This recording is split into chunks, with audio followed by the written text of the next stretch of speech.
every time I keep playing Marble Up Ultra, I keep saying I can't stick to the cloud, but it's weird to keep coming back to where I last left off, so Steam is lying. We're gonna play Aqueduct! Aqueduct, let's go. Aqueduct. What is going on, everyone? Eating some roasted Aqueduct. You know, quack quack. I'm Ryan Sierra, and I'm here with Small Zoodle, and we are playing Marble Up Ultra in 2024. My goal is to just do Worlds 1 through 5, and then we will get to 6 later in the year as a way of being all like, wahaha! I shall fight the advanced levels after a bit of prep work and some other side quests. Small Zoodle, what's your favorite thing about side quests in video games? My favorite thing about side quests in terms of video games is I like that you're able to kind of flesh out the character more. I think you're able to also level up your character so that you're not sitting there and having, 5 death screens in a row when you fight the final boss or you fight a mid-boss.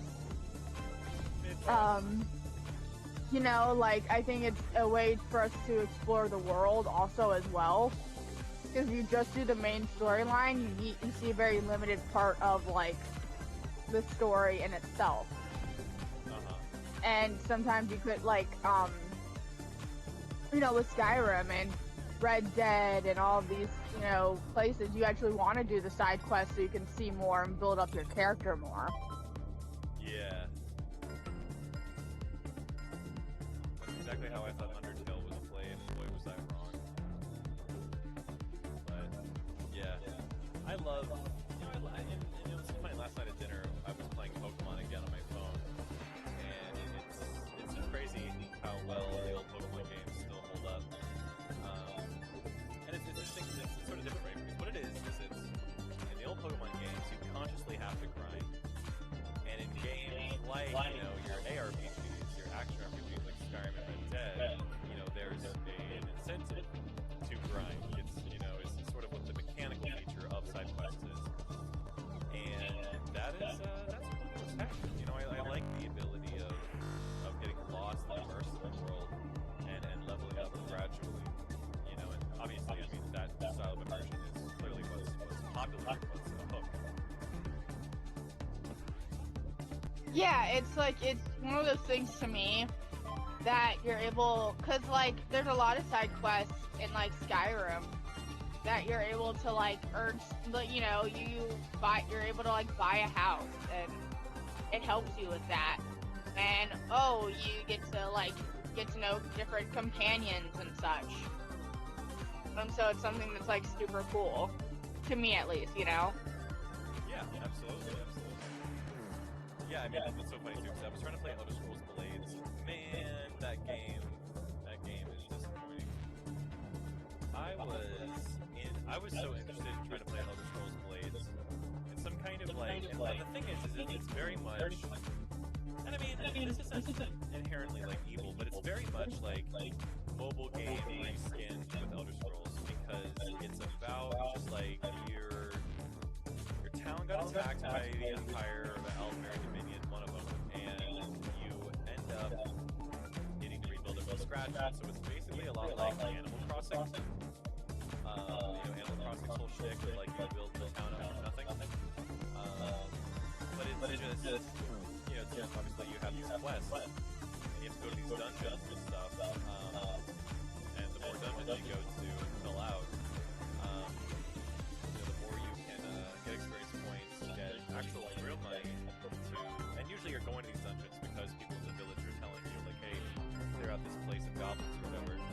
But it's just it's just kind of weird, because, what I remembered from it, and why I stopped playing Elder Scrolls Blades, is because, the quests kept, they kept wanting to, I would try to re-roll them, and they kept being stronger and stronger, and I'm like, this is a weird bug or something. Or if this is a feature, it's not a very good one.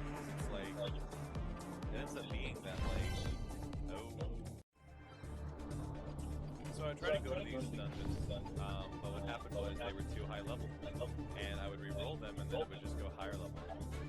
And I don't know if maybe that's like been patched, like how Terraria has been recently with the controls. That was very strange. By the way, let me talk about that. I had a weird run with Terraria last night for a tiny video I recorded for a future part 48. Even though I played the game for like 3 hours and 40 minutes last night. The whole thing was like, so for the longest time on Steam, Terraria has done this thing where in the controls, I don't know what I pressed, what I clicked, whatever, but in the controls some time ago, if I ever left clicked, it would always assume that I was dropping something. And it was the weirdest thing. Even if I changed it, mess with the controls or whatever. So what I had to do was I had to full on just go to the controls and say, look, swinging my sword around in mining is C. It's going to be C. It's not going to be left click. And that worked, and that, honestly, that made me get into Terraria again, because then it worked for me and it was fine. Last night, and it worked out again now as well, but in the beginning, I tried to play it last night, and I had to restart my computer 2 times because the game was like lagging so bad and crashing so bad. I'm like, what is going on? I remember that. Yeah. And then like I go, and then like what I do is I pin the shortcut to the taskbar, and it said, hey, you cannot play this from the shortcut on the taskbar. You have to launch this from Steam. And I'm like, okay. And I go and I launch it from Steam, and it's like a completely different game. Like all of a sudden, like it's like the left controls, left click control, all the controls have reset. Left click works again, and it hasn't worked since like 2020. And like there's all these different like graphics that are like different about it now. The banners move when you walk past them. That wasn't a thing in my game for a while.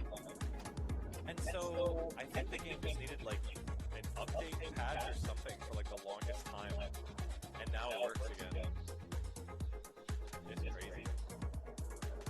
So I want to point out, it took me 5 tries to beat the Wall of Flesh. And the only reason why I finally managed to defeat him was because I got a Muramasa, which is some weird like blue lightsaber sword in the game. It's really strong. It's really strong. It hits for like 25, and so like I throw it at all of these. And then you can consistently hold down left click. There are some weapons where you have to like kind of hit left click over and over. And so this is like, it's really strong, it's really automatic. And so I was just having a good time.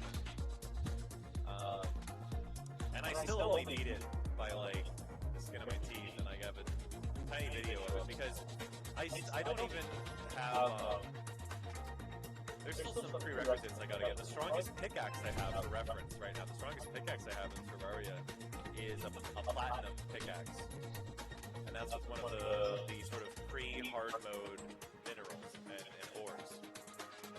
And so apparently they're saying that I can't even mine any of the new strong post-hard mode or whatever, or hard mode minerals and ores, unless I get a meteorite pickaxe and a demon hell pickaxe or something. I'm like, okay. So right now I'm interested in that because I want these new ores, obviously, the Cobalt, the Mithril, the Mithridates. Next level, boy. Well, and as you can see, I've been slowly, going through Cozy Grove and like getting that together. Tell us about your Cozy Grove Let's Play. What are some tribulations you've been going through? So, like, one of the things is the camera.